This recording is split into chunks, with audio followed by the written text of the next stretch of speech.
It's February 26th, 2010, Kuwaiti Liberation Day, and that means it's time for this week's edition of What the Friday. So this week I was kind of struggling to find a What the Friday story.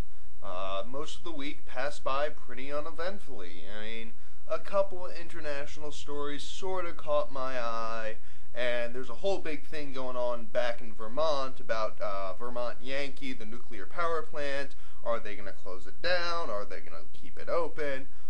But then earlier today, I saw a news story that took the cake. Links over there in the sidebar. And basically what happened is, in kind of the dark of night, without any fanfare, without any publicity, without anyone really knowing, the Senate and the House both voted to keep the Patriot Act going. That's right. Wednesday night, Senate had a voice vote that was unanimous. The House then voted on it pretty convincingly. Not unanimous, but pretty close. And so now the Patriot Act, which was set to expire in 2 days, we were 2 days away from being done with that. And now we got it for at least another year. Now, they only voted to extend a couple of things, a couple of key parts of the Patriot Act, but it's still essentially the Patriot Act. And I'm probably going to end up on a watch list for talking about it. And you're probably going to end up on a watch list for watching this. So, fairly warned, I guess. But basically, this scares me. And, of course, who should we expect to be behind this except our good friend from Connecticut, former Democrat, current independent, Joe Lieberman.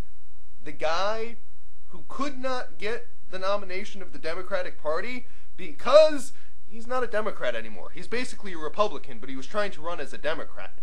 Who understands that? Please explain this to me in the comments, why that made sense for Joe Lieberman to try and get the Democratic nomination in Connecticut. Anyways, Joe Lieberman basically said, in light of all these, terrorist acts that have happened lately, the guy flying the plane into the IRS building in Texas, the shooting on the military base, the college professor in Alabama, all these kind of domestic terrorist events. Oh, and the pants bombing of Christmas that got foiled but still almost happened. And this all just reminds me of a great quote from Benjamin Franklin. I'm probably going to butcher it, so I'm going to put the full text over there in the sidebar. But essentially what he said was, "Those who are willing to trade liberty for security deserve neither and will lose both." And that's exactly what we have here, people. The Patriot Act was originally created to trade some of our fundamental rights for a little bit more security.